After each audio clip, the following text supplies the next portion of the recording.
All right, guys, we've got ourselves a wall here in Spanish Fort. I know you've been watching as we started from the very beginning with the failed wall, the demo, the prep, and all throughout. And I want to show you the last few little components that are, again, I use this word a lot, critical.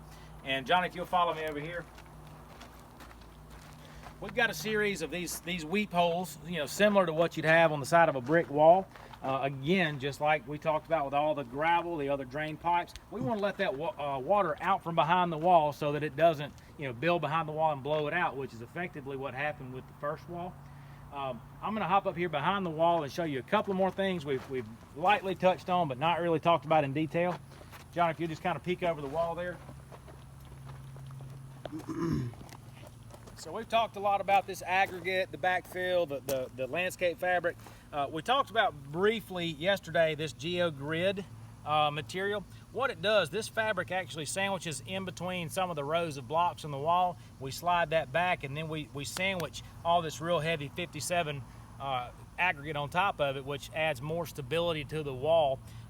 Pretty interesting the way it works. It only works in one direction, and it's opposite the roll. I don't know why they built it like that. I wish they didn't. So if you're building one or your contractor's building one for you, make sure they don't lay that roll down and just roll it out, because if they do, it's not going to work properly. It's got to be lapped with the direction of the wall. It's got to hit perpendicular.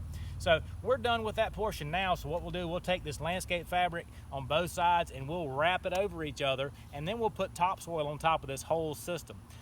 We want to grow plants on top of it. We want it to look nice. And of course, plants have to have topsoil.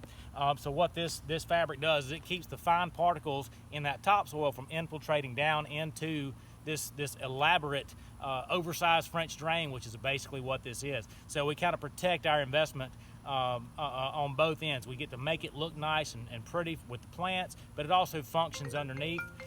Beyond that, tomorrow the guys are going to be doing this backfill operation, and then we're going to glue the cap blocks on the top of this wall, and we can call it done.